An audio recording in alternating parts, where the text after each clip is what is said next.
Well, hello there. It's good you've made it.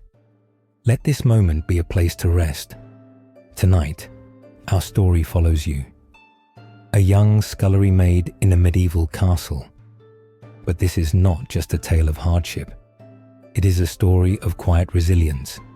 And in witnessing her struggle, a struggle which makes your own battle with a weak Wi-Fi signal seem blessedly insignificant, we will uncover a forgotten kind of strength that can help quiet the noise of our own world.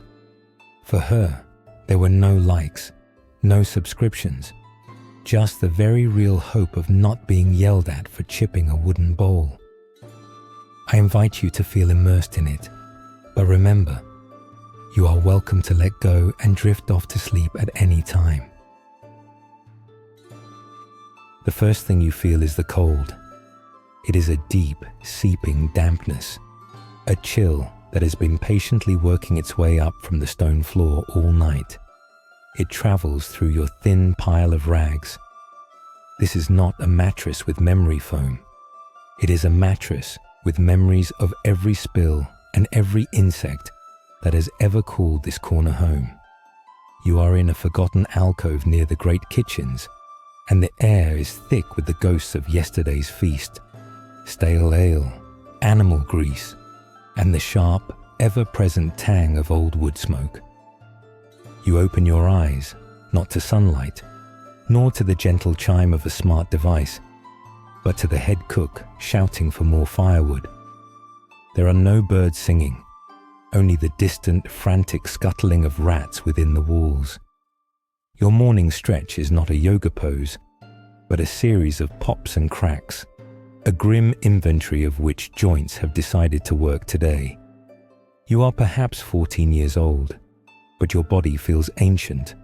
Worn down by a lifetime of labor, you are only just beginning. Your first duty is to the fire, the castle's central heating system, which is to say, a giant smoky pit that runs on manual labor and constant pleading. You use a simple wooden bellows, its leather cracked and worn, pushing air onto the coals. Slowly, patiently, a small flame flickers, then another. You add kindling, then larger logs, until the fire roars, casting dancing, monstrous shadows across the stone walls. There is no moment here that belongs to you. You do not wash your face in a basin of clean water. You do not look at your reflection. You do not choose what to wear, for your outfit of the day is also your outfit of the last several months. A single, rough linen shift, whose color is best described as a history of various stains. Your existence is not your own. It belongs to the kitchen, to the fires, to the endless cycle of chores that began long before you were born and will continue long after you are gone. The sun is not yet up, but your day is already in full motion. After tending the fire, you are sent to your primary domain, the scullery. This is not the main kitchen, with its interesting smells and the drama of the cooks. This is the kitchen's sad, wet basement cousin that no one talks about at parties. It is a small, windowless room with a damp stone floor and a single, enormous stone basin. This basin is your main piece of equipment. It does not have hot and cold running water. It has cold water, which you hauled from the well yourself, and which is already developing a greasy, questionable film on its surface. Your nemesis for the next several hours is the ghost of last night's feast, which takes the form of a mountain of dirty cookware. There are enormous iron cauldrons that weigh more than you do, their insides coated with what appears to be a geological layer of burnt stew. There are no non-stick surfaces here. In fact, the castle seems to have invested heavily in extra-stick technology.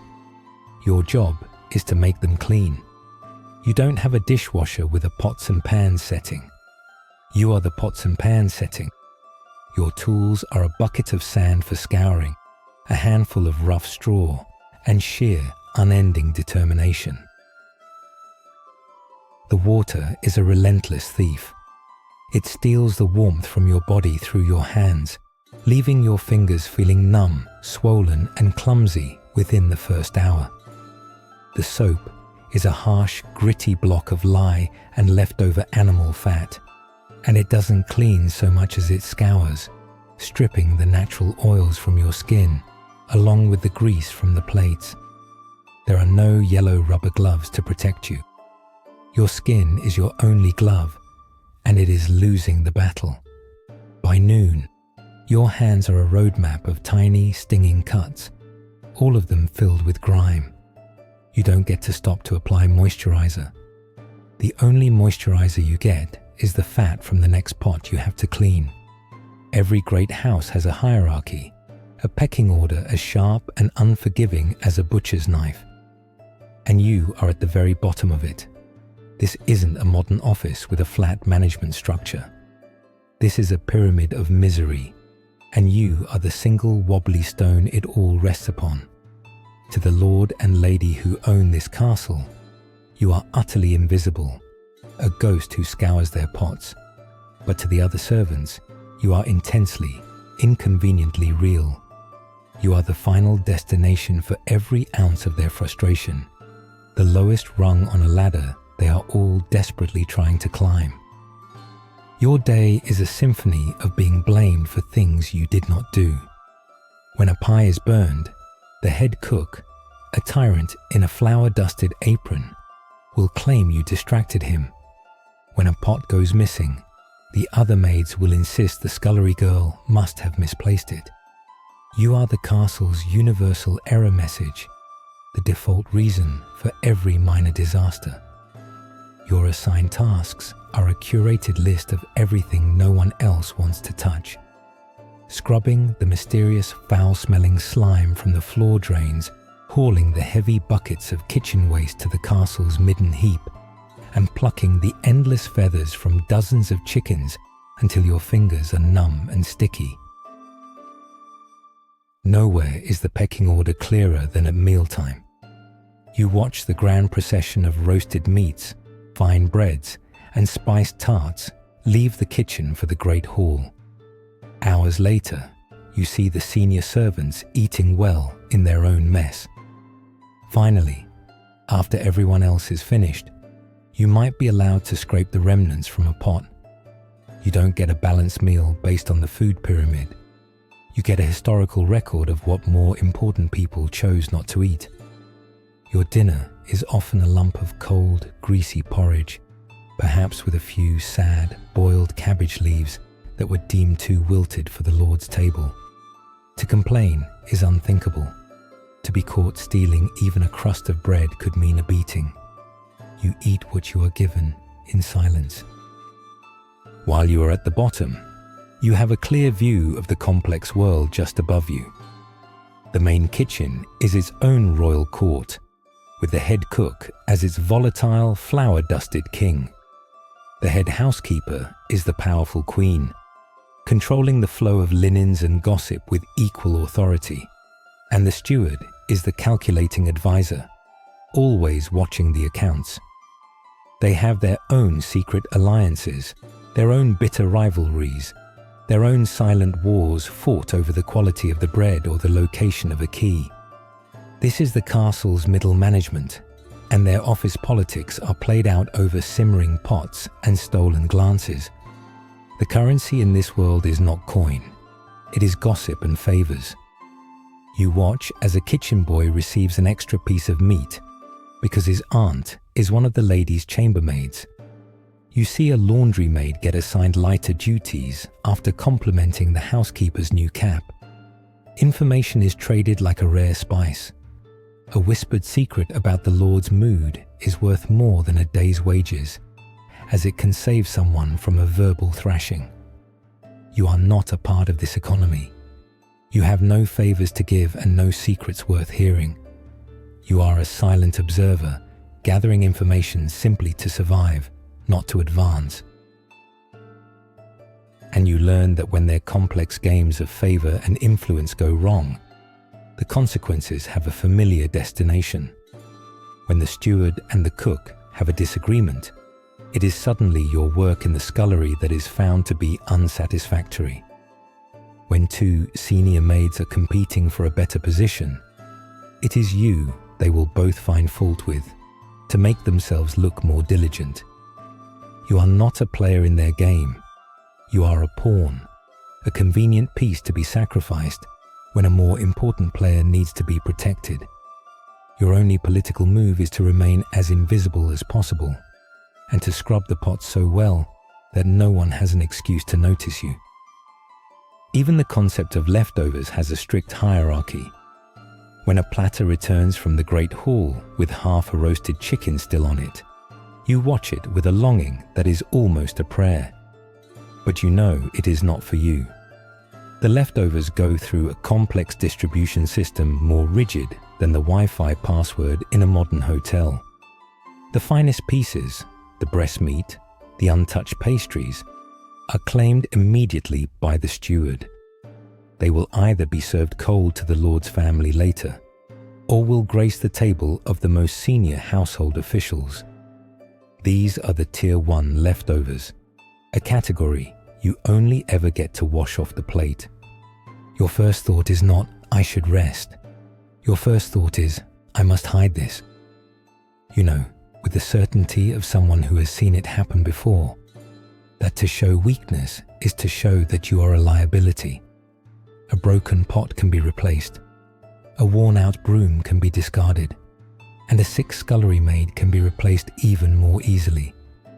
The castle doesn't have a human resources department, but it has a very efficient system for managing underperforming assets. There is always another girl from a nearby village, hungrier and healthier than you, ready to take your place on the damp scullery floor. You learn quickly that the word food has many meanings in this castle. For the Lord and his family, it is a grand performance of roasted swans and spiced wines. For you, it is a grim lesson in humility and creative digestion. The foundation of your diet is the great pottage pot, a cauldron that is never truly emptied, only endlessly added to. It is a living artifact, a hot, bubbling swamp of history where yesterday's boiled cabbage mingles with last week's barley and the ghost of a carrot from a month ago. The pottage is a uniform, uninspiring grey, and its flavour is simply vaguely boiled. You don't track your macros or worry about clean eating. Your main food groups are brown, lumpy, and of an indeterminate age. This is fuel and nothing more. Its sole purpose is to quiet the violent, cramping ache in your stomach for a few hours, giving you just enough strength to haul the next bucket of water or scrub the next impossibly heavy pot. The bread you might receive alongside it is a marvel of medieval engineering, designed for durability, not for human enjoyment. It is dark, heavy, and so dense it could be used to chock a wagon wheel. Made from coarse rye flour and bulked up with ground pea husks or acorns, it is not something you can bite. This isn't artisanal sourdough with a delicate crust. It's a building material that happens to be technically edible. You must break off a piece with your hands and let it soak in your pottage, hoping it softens to a consistency less challenging than a rock, your jaw already aching at the thought of chewing it. After the steward has made his selection, the head cook descends upon the remnants like a vulture. He is the gatekeeper of the kitchen's economy, and he rewards loyalty. He will carve off the less desirable but still substantial pieces, the wings, the legs, for himself and the other senior servants who have earned his favor.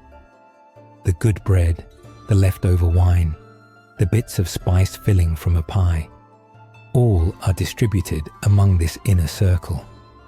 This is their bonus, their perk for surviving another day of the cook's temper. You watch this all from your corner, a silent, hungry ghost haunting the edges of their feast. Finally, after all humans of status have had their share, the final distribution begins. the well-gnawed bones and the toughest bits of gristle are thrown to the hounds that lounge by the hearth, who devour them with loud, happy crunches. And what remains after that? After the nobles, the senior servants, and the dogs have all taken their fill, that is for you, a smear of cold gravy on a platter, a few overlooked boiled vegetables, now cold and limp, a heel of bread so hard it could be used as a weapon. You are, in the castle's food chain, officially ranked as a bottom feeder, just slightly below the Lord's favourite hunting dogs. The smell of baking bread from the castle ovens is a daily form of psychological torture.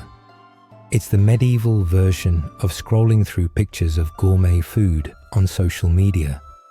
Except you're actually there, and you're starving.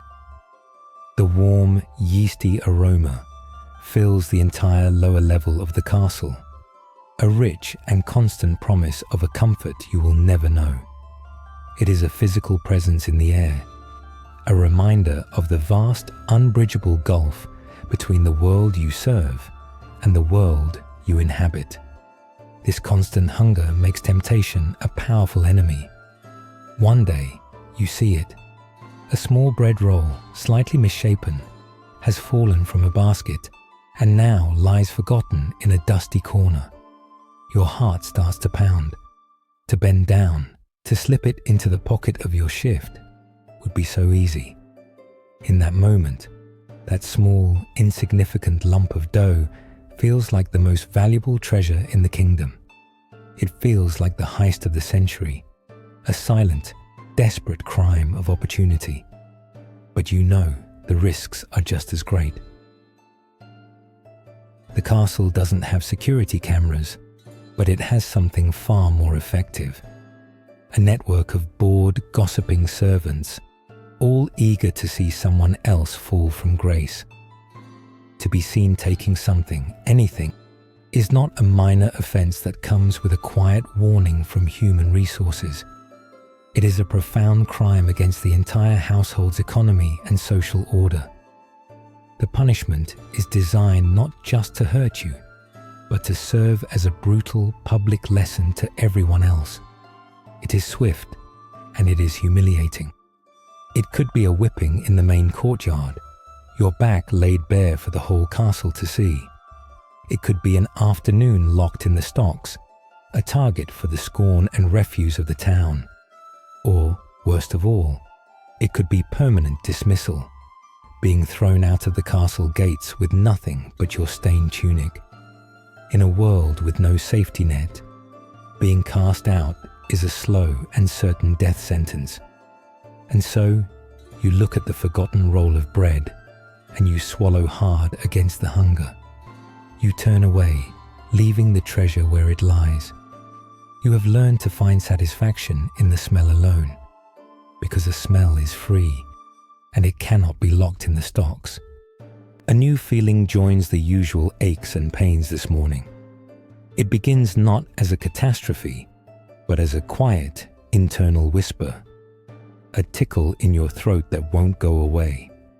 A shiver that has nothing to do with the cold stone floor. A wave of heat that blooms behind your eyes. It is the arrival of a fever, and with it comes a dread far colder than any winter night. In this world, a cough is not just a cough. It is a potential termination notice delivered by your own body. Sickness is not an inconvenience. It is a professional crisis. The fear is not of the illness itself, but of its consequence, discovery. Every cough must be stifled. Every shiver must be controlled. Every wave of dizziness must be hidden behind a mask of weary obedience. You are not just fighting a fever. You are fighting to remain invisible in a new way. Before, you sought to be invisible to avoid blame. Now, you seek to be invisible to avoid being noticed as flawed, as broken, as a burden on the household's precious resources. Your silence, once a tool of the powerless, now becomes your only shield. You spend the day engaged in a desperate performance. You move through your duties in a hazy fog, the world slightly tilted on its axis. The heavy iron pots feel twice as heavy, and lifting them sends a jolt of pain through your aching back. The steam from the hot water makes you dizzy, and you have to grip the edge of the stone basin to keep from swaying. You cannot work from home or turn your camera off for a meeting. Your performance of wellness must be convincing, up close, and personal. Your body is screaming for rest, but you cannot listen. To stop is to admit defeat. Hiding your cough becomes an art form. You turn it into a sudden throat clearing, or you wait until a pot clatters loudly to the floor to mask the sound. You keep your head down, hoping the flush of the fever on your cheeks will be mistaken for the heat of the hearth. You are an actor in a play where the only role is perfectly fine scullery maid, and a bad review means being written out of the show permanently. Every movement is calculated to look normal, to betray none of the weakness that is consuming you from the inside. And you feel their eyes on you. The other servants are not your concerned colleagues. They are your competitors in a brutal game of survival. They watch you, not with sympathy, but with a sharp, calculating interest. Your stumble is their opportunity. Your weakness is a potential opening for their own cousin or sister from the village. The head cook's glare sweeps over you, and you hold your breath, trying to look strong, trying to look useful. In this world, there is no sympathy for the sick, only impatience. Eventually, your performance fails. A wave of dizziness makes you stumble, and a hacking cough escapes before you can stifle it. An older kitchen matron sees you, her eyes sharp and unsentimental. Her diagnosis is swift and requires no medical training. It is either bad humors, a punishment from God for a hidden sin, or simply the Tuesday arg. There is no WebMD to consult, only the folk wisdom of someone whose primary medical qualification is being very, very old. The treatment is as unscientific as the diagnosis. You are not sent home with a prescription for antibiotics. You are handed a wooden cup of a foul-smelling, bitter tea made of boiled weeds and bark. You are told to drink it all and to pray harder. The primary medical advice you receive is to sweat the fever out, preferably while continuing to scrub the pots. Bed rest is not a treatment. It is a luxury reserved for those who are already dying. Underneath it all lies a cold, simple truth. The castle's healthcare plan for you is purely economic. A real physician, with his expensive herbs and complicated theories about balancing the body's humours, would only be called for the Lord's family, or perhaps a prized warhorse. You are not a prized warhorse. You are a pair of hands. If the bitter tea and the prayers don't work, and you can no longer stand, you will simply be left on your pile of rags in the corner. Not out of intentional cruelty, but out of a brutal practicality. There is simply no resource to be wasted on a failing part of the kitchen's machinery. Lying on your rags, shivering with fever, you begin to understand the cold arithmetic of your existence. You are an asset to the household, but only when you are working. A healthy scullery maid, for all her low status, is a useful piece of equipment that turns dirty pots into clean ones. A sick scullery maid, however, is a liability. You are consuming a space on the floor, you require a ration of water, and you are producing nothing. You have become a poor return on investment, and this castle, like any great enterprise, does not tolerate losses for long. The true fear, then, is not just that the illness will take you, but that someone else will take your place while you are weak. The head cook only needs to send word to the nearest village that there is an opening, even for the lowest position in the castle. Within a day, another young, desperate girl will arrive, ready to take your pile of rags and your place by the scullery trough. If you recover, there is no guarantee your job will be waiting for you. There is no formal termination process, no exit interview. You simply become gone. And so, you learn the most important lesson about sickness in a world without sympathy. Your survival is your own responsibility. You must endure your illness in silence. You must recover quickly, or you must disappear without becoming a burden. Your health is not a right. It is a prerequisite for your continued meager existence.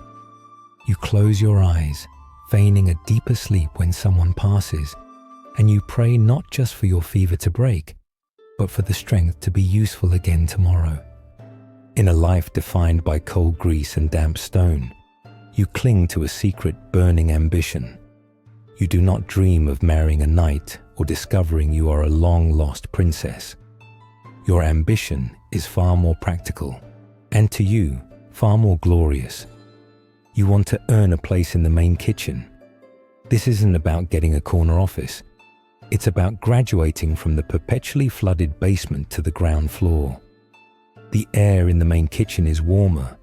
The smells are of roasting meat instead of old drains, and the chance of being yelled at is reduced by at least 10%. To get there is to have truly made it.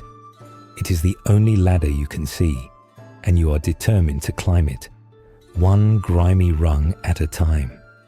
To work there is to be in a world of relative warmth from the great hearth. It is to be surrounded by the smells of roasting meat instead of old drains. It means access to better, fresher leftovers. Most importantly, it means there would be a new scullery made beneath you, a new final destination for the downward flow of anger. You don't dream of power. You dream of no longer being the single most powerless person in the castle. This secret hope is the fire you tend within yourself, a small ember you protect from the cold despair of your daily life. So you develop a strategy. This isn't about networking or updating a resume. It's about becoming the most ruthlessly efficient pot scrubber in the history of the 15th century. You learn to use the scouring sand to strip burnt food in half the time. You haul water with a speed that makes the other servants look lazy. And you never, ever complain.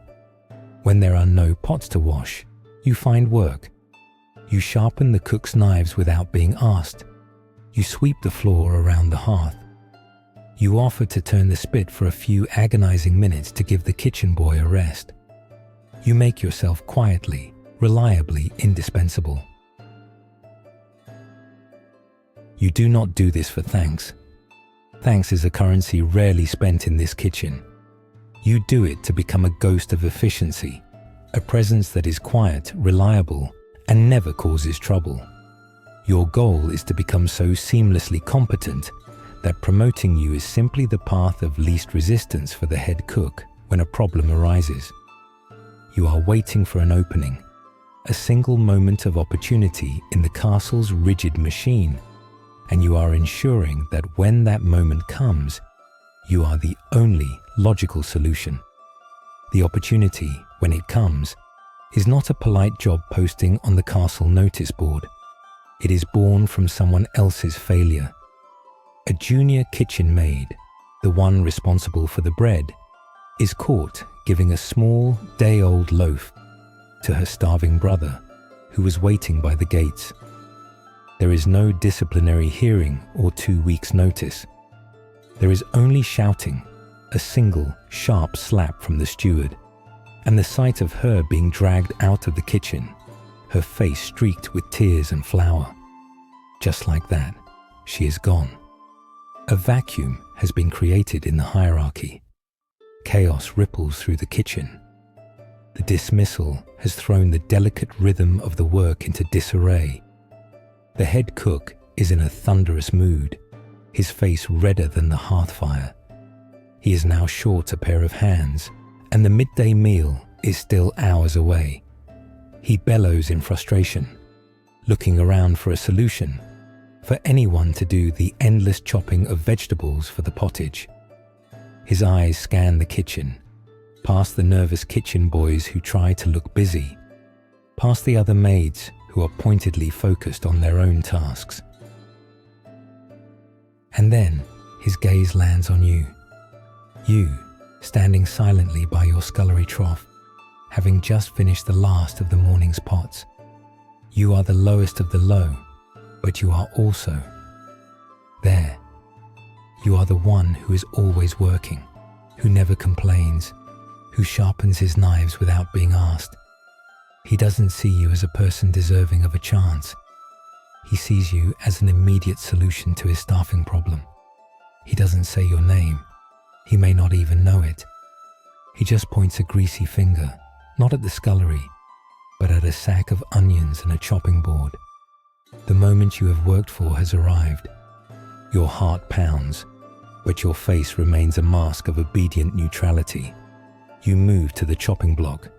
This is your final exam, and the subject is onions. There is no multiple choice. The knife feels heavy and awkward in your waterlogged hands, which are more accustomed to the brute force of scouring than the fine art of dicing. The onions release their sharp, stinging fumes, and tears stream down your face. But you do not stop or slow down. You focus on making each cut clean, even, and fast, wasting nothing. Every other sound in the kitchen fades away. There is only the rhythmic thump, thump, thump of your knife on the wooden block. You finish the pile. The cook glances over, inspects your work with a critical eye, and gives a single, gruff grunt. It is not praise, but more importantly, it is not condemnation. It is simple, grudging acceptance. He shoves another sack of carrots toward you with his foot. You have not been given a new job title or a raise, but you have received something far more valuable, a new location. You are no longer in the wet darkness of the scullery. You are here, in the warmth and the light of the main kitchen.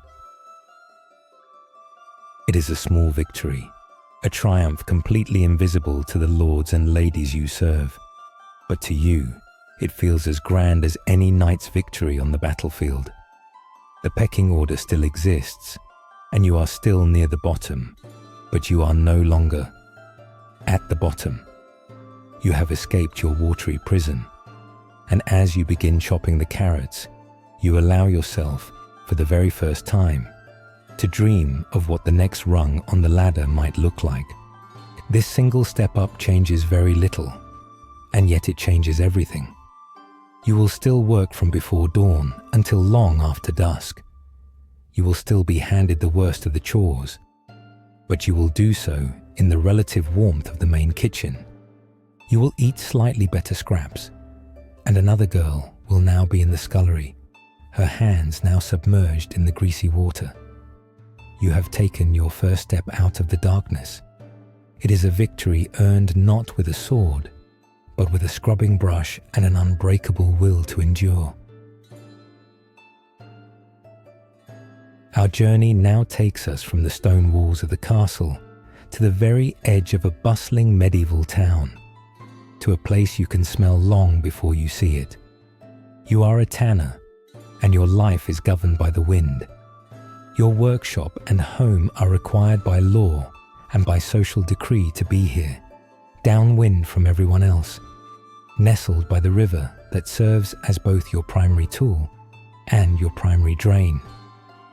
The air around your yard is thick with a constant eye-watering stench, a complex bouquet of animal decay, sharp chemical lime, and wet fur that clings to everything. This isn't a quaint artisan's cottage with a charming hand-painted sign. It is a designated zone of olfactory hazard, and you are its sole, lonely proprietor. This scent is the first and most powerful wall that separates you from the rest of the world. It is a ghost that soaks into the very fibers of your clothes, into the wood of your home, into your hair, and deep into your skin. There is no escaping it. When you walk into the marketplace, a path magically clears before you. The baker, his own workshop filled with the glorious smell of fresh bread, will give you a tight-lipped nod and suddenly find something to do in the back.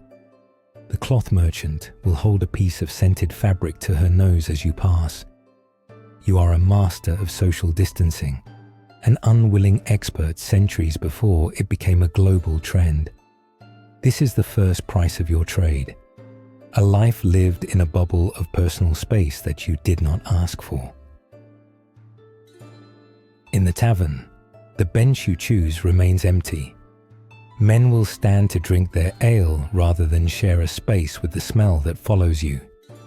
You are both absolutely essential to the town, for without you, there are no sturdy shoes, no strong belts, no tough saddles for the knight's horse, and a complete social outcast. You are tolerated, but never truly accepted, needed, but never wanted. Your profession doesn't have a business card. It has a reputation that arrives long before you do. You are a living paradox, a pillar of the local economy that everyone wishes was located somewhere else. Your workday doesn't start with a quiet moment of reflection. It begins with the heavy, rhythmic rumble of the butcher's cart arriving at your yard. This isn't a neat package delivery. It's a bloody, heavy heap of raw material, already buzzing with a cloud of enthusiastic flies. These are the fresh hides of cows, sheep, and goats, still holding the faint warmth of life. Your first task is fleshing. With a long, curved, two-handled knife, you drape the heavy hide over a wooden beam and begin to scrape away every last bit of fat, muscle, and membrane. It is a slick, gory, and physically exhausting job that must be done immediately before rot can take hold and ruin the skin. Once fleshed, the hides are moved to a deep stone pit filled with a milky, caustic slurry of water and lime. This isn't a relaxing spa treatment for the leather. It's a harsh chemical peel designed to dissolve the very roots of the hair and cause the hide to swell. For weeks, you must use a long wooden pole to agitate and turn the heavy, slippery skins in this corrosive soup. The fumes sting your eyes, and a single splash can leave a painful chemical burn on your skin. After this long, caustic bath, the hides are pulled out, heavy and dripping, and the now loosened hair can be scraped away with a blunt blade. With the hair removed, the hide is clean but stiff. To make it soft and pliable for shoemakers and bookbinders, it must undergo a process called baiting, which requires a powerful organic agent. You don't order this chemical from a catalogue. You collect it from the neighborhood. The hides are submerged in large vats of stale fermented urine, often mixed with dog dung. It sounds like a medieval punishment, but it is pure practical science. The enzymes and ammonia in the slurry are perfect for breaking down the hide's remaining stiff proteins.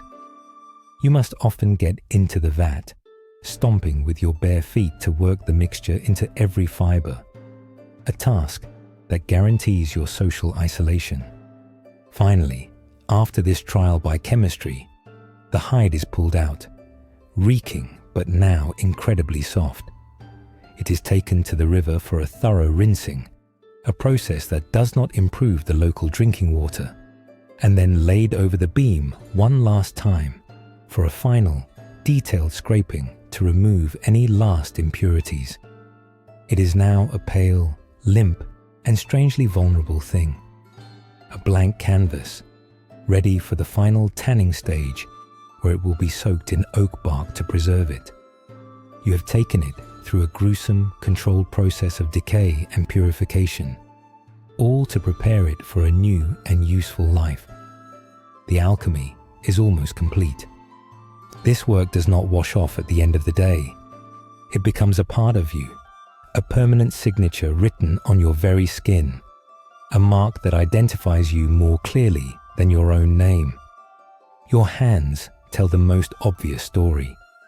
They are permanently stained a deep dark brown from the tannins in the oak bark, used in the final curing pits. No matter how hard you scrub with harsh lye soap, the color remains, seeped deep into the calluses. This isn't a fashionable manicure. It's a permanent chemical tattoo that signals your profession from a distance. The skin on your palms is a hardened landscape, as tough as old leather itself, yet the caustic lime from the de-hairing pits ensures your knuckles are perpetually cracked, raw, and often weeping with small, painful sores. The toll goes deeper than your hands. Years of leaning your full body weight over the great wooden scraping beam gives your back a permanent, weary stoop. You walk with the posture of a much older man, your shoulders rounded from the constant, repetitive strain of pushing the heavy knife. The sheer physical strength required is immense.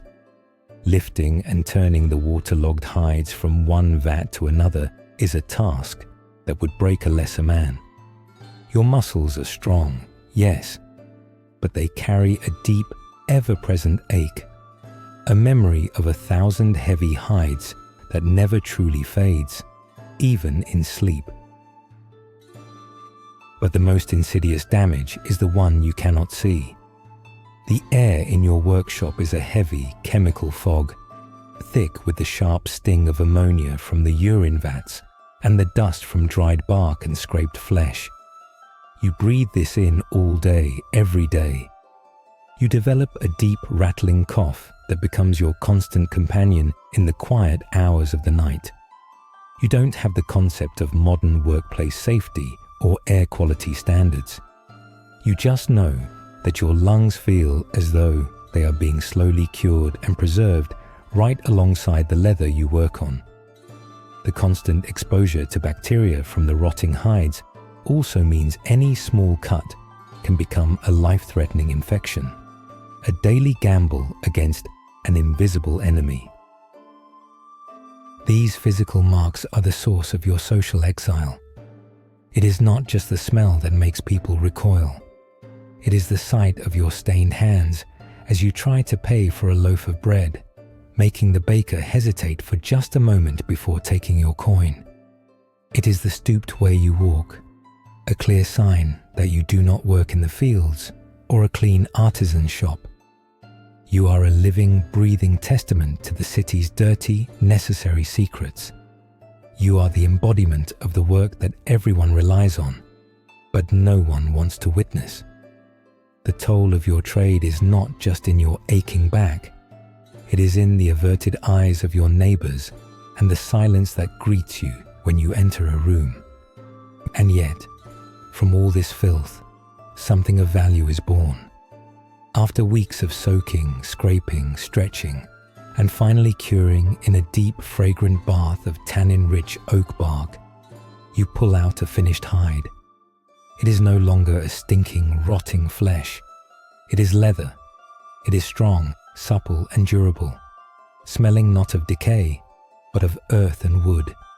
It is the ultimate act of medieval recycling, a grimy miracle you perform every day.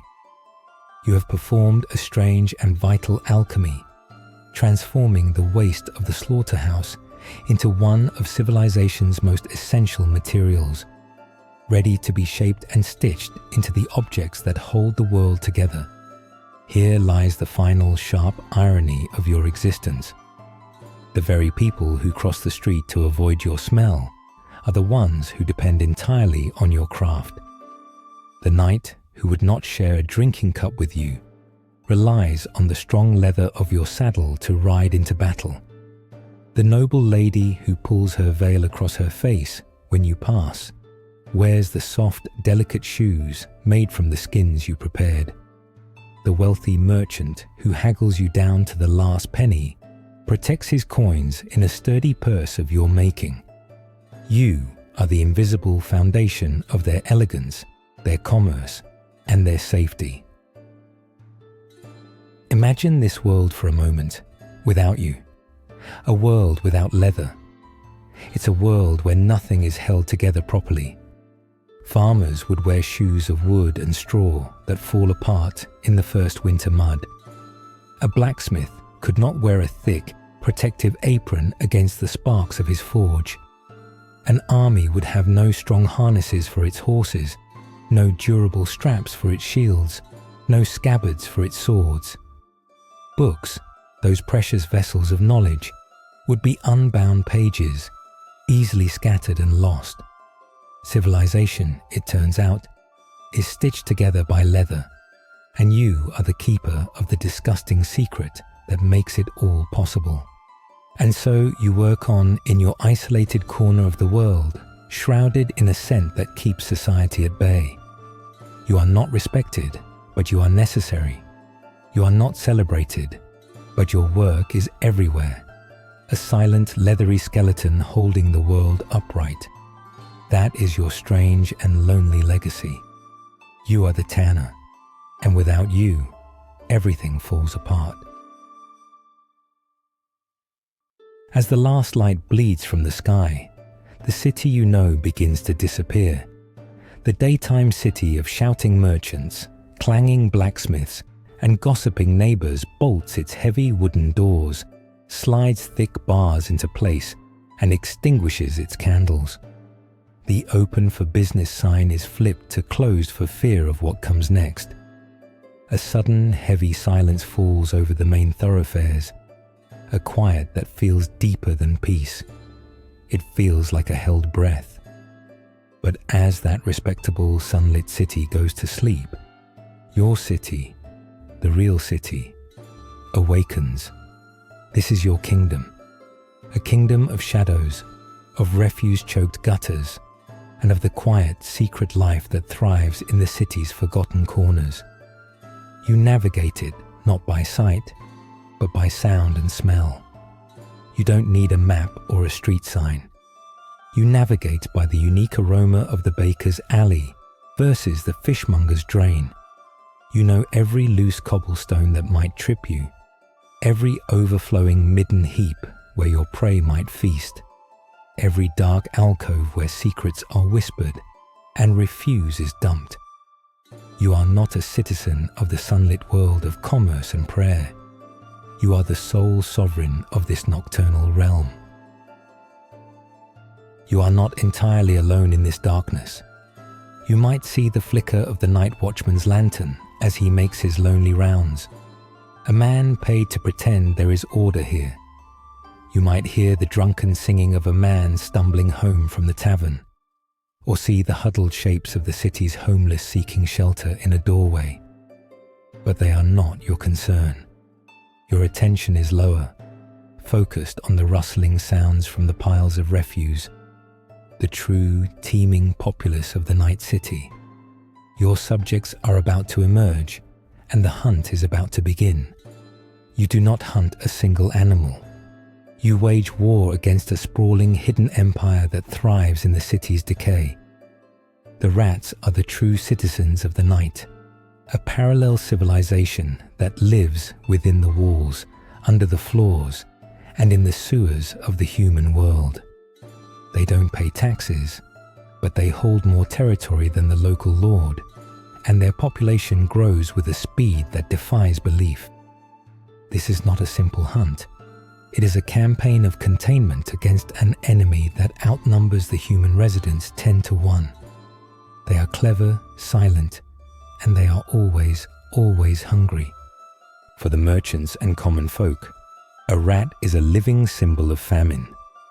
A single one found in a granary is a thief, stealing bread from a child's mouth. A dozen is a disaster.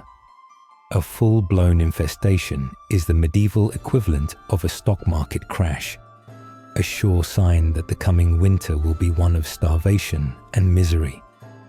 They can gnaw through thick wooden barrels and heavy burlap sacks with ease, destroying in a single night what it took a farmer a whole season to grow. Your work is not just pest control. It is a form of economic security for a city that is always just one bad harvest away from collapse. But you know, they are more than just thieves. They are moving vessels of disease. You have seen what follows a surge in their population: the fevers, the swellings, the black spots under the skin, the plague. The priests may blame sin, and the physicians may blame bad air, but you see the grim connection in the filth. The rats are the grey, furry ships, and the fleas in their fur are the invading soldiers, carrying an invisible and undefeated enemy. You are fighting a war on two fronts, one against hunger, and one against a pestilence so terrifying, most people dare not even speak its name. Your greatest tool is not made of wood or iron.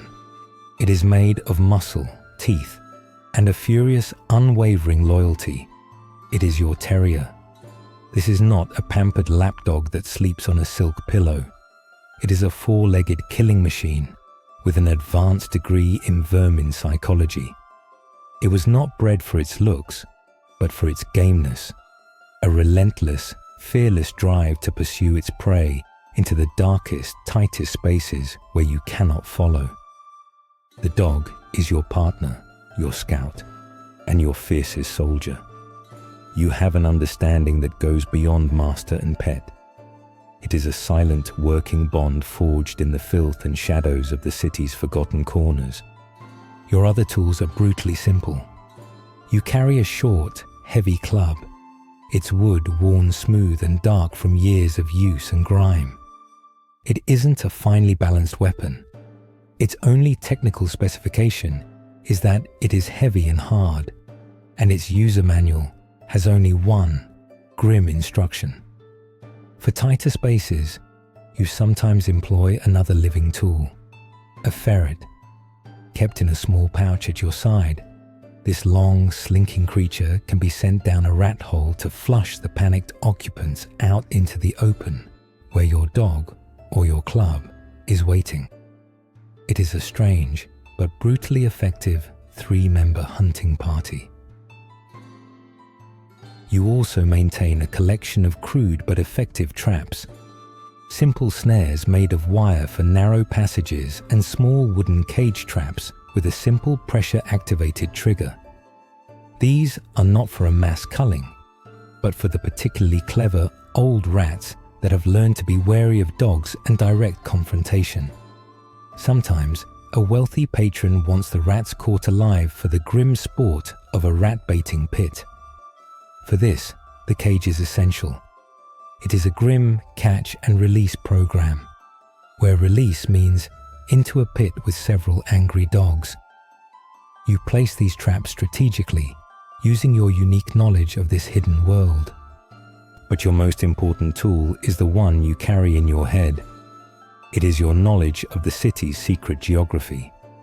You know the weak points in a cellar wall, the drainage ditch that serves as a rat superhighway, and the exact time of night when the baker throws out his old, burnt scraps. You don't navigate by street signs. You navigate by the unique aroma of opportunity and decay. This knowledge, learned over a lifetime of walking the shadows, is what truly keeps you alive. It allows you to anticipate, to corner, and ultimately, to survive your deadly profession. The hunt begins where the day's refuse is most plentiful. The abandoned market square. The merchants are long gone, but they have left behind a buffet for your prey. Fallen vegetables, scraps from the butcher, and sacks of grain with tiny, telltale holes chewed in their corners. You unleash your terrier. He needs no command. He knows the work. He is not a pet out for a walk. He is a specialist clocking in for his shift.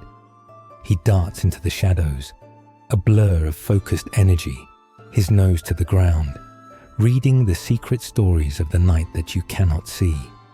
Suddenly, the dog freezes, its body tense, a low growl rumbling in its chest. You hear a frantic squeak from beneath a pile of discarded barrels. The dog lunges, blocking one escape route. You move to block the other, your club held ready. This is a highly coordinated two-being tactical maneuver, a silent dance perfected through hundreds of repetitions. The rat bolts, but it has nowhere to go. A swift, heavy thud from your club, and the brief struggle is over. There is no ceremony. You simply pick up the body by the tail and drop it into the rough burlap sack on your back. One down. Many, many more to go. From the market, you move to the docks. The smell of fish, tar, and stagnant harbour water hangs heavy in the air. This is a different kind of hunting ground. The rats here are bold, fattened on spilled grain from foreign lands, and they use the massive coils of rope and the dark spaces beneath the wharf as their personal highways. Here, your ferret may come into play, sent into a narrow burrow to flush out your quarry into the waiting jaws of your dog. The work is treacherous. A single misstep on a slick, wet plank could send you into the cold, filthy water of the harbour. And so, the night goes, for hours that bleed into one another. Alley after alley, street after street. Some hunts are easy. Others are frustrating chases through a maze of garbage. The sack on your back grows heavier with each success. A grim weight that is both your burden and your paycheck. Your focus must be absolute. A moment's distraction is a moment a rat escapes. A small failure in a night that must be filled with successes to earn your keep. You are not just walking through the city. You are reading its secret nocturnal pulse. A pulse measured in the frantic heartbeats of your prey. As the first hint of grey appears in the eastern sky, you begin to make your way back. The night's work is almost done. You are covered in grime, your muscles ache, and the heavy sack digs into your shoulder. The sounds of the waking city, a distant rooster, the first baker stoking his oven, are your signal that it is time for your kingdom to disappear. You must be gone from the streets before the respectable world reclaims them, leaving behind nothing but a slightly smaller army of rats than when you began. More than the bite, more than the filth, there is another fear that walks with you every night. It is the memory of the pestilence. You have seen it before. You have seen a bustling street fall silent in a matter of weeks, the windows shuttered, the doors marked with a grim red cross. You have seen the death carts piled high, making their lonely rounds at dawn. The physicians blame a foul miasma in the air, and the priests blame the sins of the people. You, who live amongst the rats, have a more practical and far more terrifying theory. You have seen the connection that the learned men in their clean robes refuse to acknowledge. Where the rats swarm, the sickness follows. The moment after you strike a rat is the most dangerous part of your job. It is not over. As the rat's body begins to cool on the cobblestones, its passengers prepare to abandon ship. Tiny black fleas, nearly invisible in the gloom, begin to leap from its fur, seeking a new warm host. That host is you. Each one is a tiny, silent arrow shot in the dark, and you have no shield. You learn to handle the bodies with extreme care, to hold your breath, to brush yourself down obsessively after each kill, hoping to dislodge any unseen travelers. But you know, deep down, that it is a matter of luck, not skill.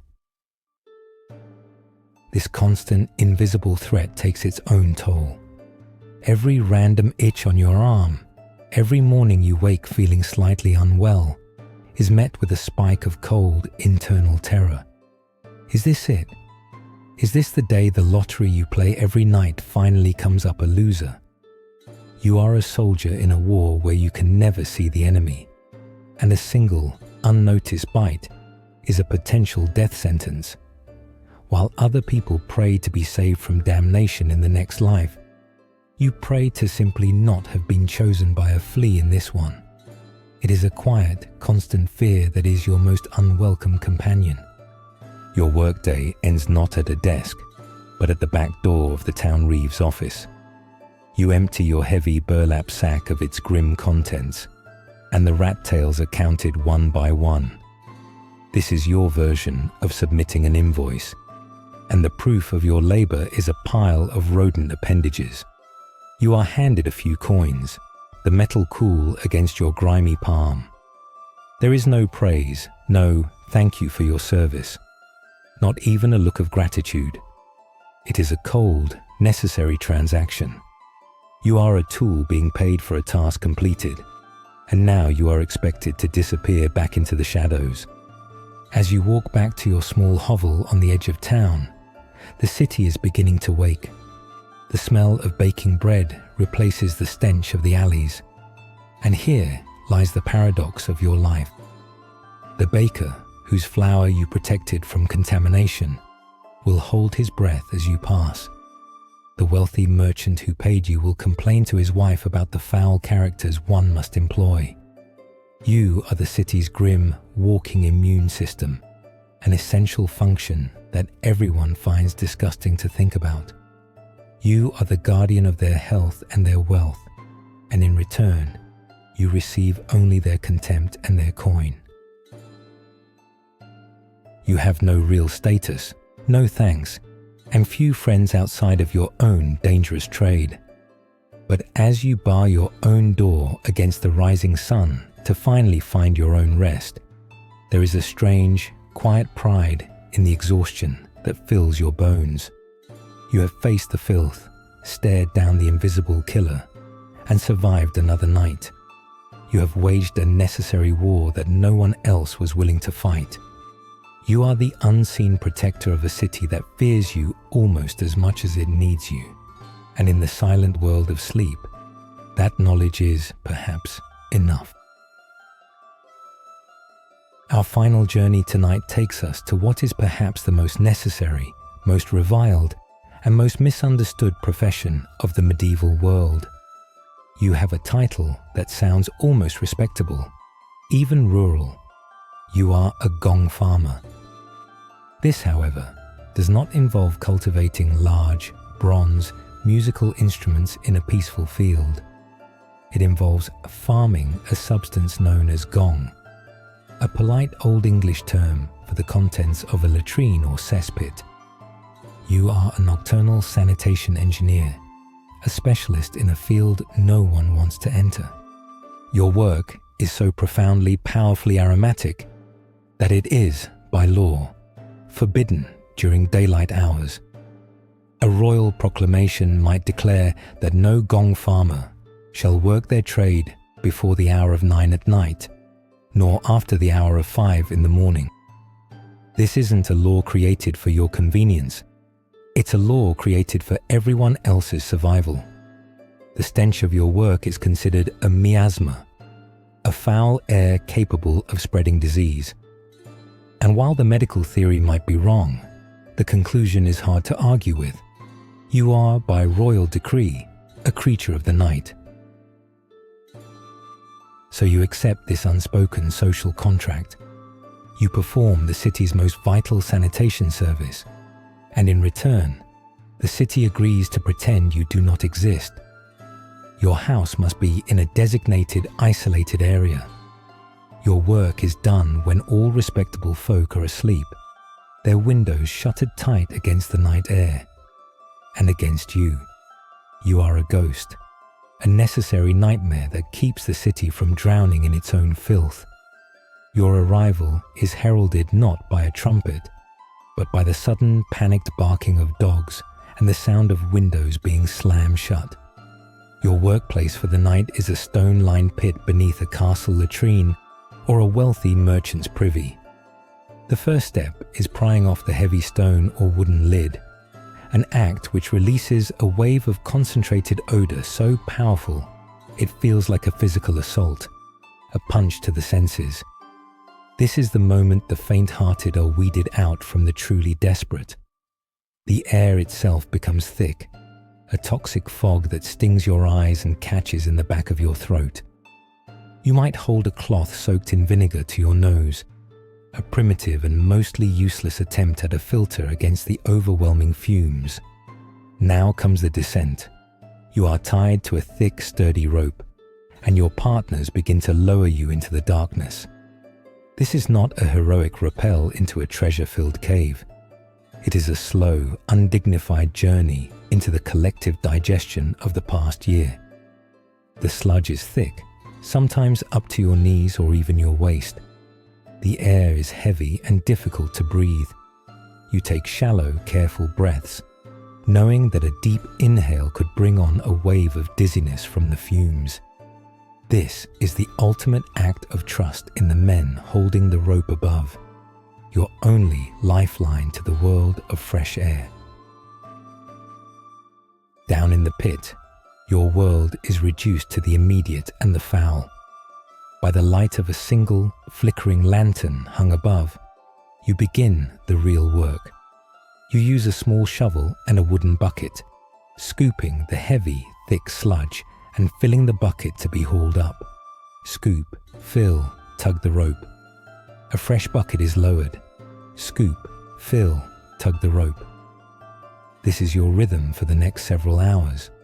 A monotonous cycle performed in a poisonous atmosphere that would be illegal in any modern context. Your muscles ache from the repetitive motion, but you cannot slow down. The goal is to empty the pit before the fumes overcome you, or the sun begins to rise. Your real enemy down here is not the filth, it is the air itself. Methane and hydrogen sulfide, the foul damps, are heavy and settle at the bottom of the pit. They have no distinct smell of their own amidst the greater stench, but they steal the good air from your lungs. You know the stories of gong farmers who suddenly collapsed in the pit, their partners at the top unable to pull their unconscious bodies out in time. There are no workplace safety posters warning of confined space entry. There are only the ghost stories your colleagues tell to keep each other sharp, scared, and alive. Paradoxically, you are one of the better paid laborers in the entire city. Your wage for a single night's work can easily surpass what a farmhand earns in a full week of back-breaking toil under the sun. This is not because the work is skilled. It is because it is unimaginably foul and uniquely dangerous. It is the medieval world's first and most effective form of hazard pay. The silver coins you are given are heavy and real. They can buy meat for your table, good ale, and perhaps even a new pair of sturdy boots for the winter. In a world where most people live on the edge of starvation, you are not poor. But this is where the power of your money ends. It cannot wash away the stench or the stigma. You have the coin to buy a fine meal at the best tavern, but the moment you walk through the door, every other patron would suddenly lose their appetite. You are required by law and by social pressure to live in a designated area on the very edge of town, with the tanners and the executioner for neighbors. Your wealth cannot buy you a better address. It cannot buy you a friendly conversation at the market or an invitation to a neighbor's celebration. It only serves to provide for your family in the isolation that your very profession creates. And so you spend your money quietly. Your children eat well, better than the children of the weavers or the carpenters, but they carry your name and your perceived smell with them into the world. You hope, with a desperate and quiet hope, that you can earn enough to buy a different future for your son, perhaps to apprentice him to a cleaner, more respectable trade. Your money cannot buy you status, but you pray that it might one day buy an escape for the next generation. This is the ultimate purpose of your foul, dangerous work, to earn a wage so significant that your children might be able to one day stand upwind from your legacy. The people of your city live in a state of low-level fear of sickness. They do not understand the invisible world of germs. They only know that sometimes, especially in the hot summer months, a terrible illness can sweep through a neighborhood, bringing fever and death. They call it the flux or the summer complaint. They blame it on bad air, a foul miasma that rises from the river and the gutters. They don't have scientists. They have superstitions. They burn strong-smelling herbs and pray to saints to purify the air, never knowing that the real enemy is often in the very water they drink. And this is where your foul, despised work becomes secretly heroic. You are the city's unwitting public health department. You do not know about bacteria like cholera or typhoid, but you are waging a one-man war against them every single night. By hauling the city's waste outside the walls to be sold as fertilizer, you are preventing it from seeping into the ground and contaminating the wells from which everyone drinks. Every bucket of gong you remove from a leaking cesspit is a bucket of potential disease that will not touch the city's inhabitants. Your work is not just about smell, it is about life and death. This is the final secret paradox of your life. You are shunned for being unclean, yet your work is the only thing that provides a measure of true cleanliness and health for the thousands of souls who sleep soundly while you toil. They see you as a source of filth, but in reality, you are the city's greatest protector against it. You will receive no honors, no praise, no statues in the town square.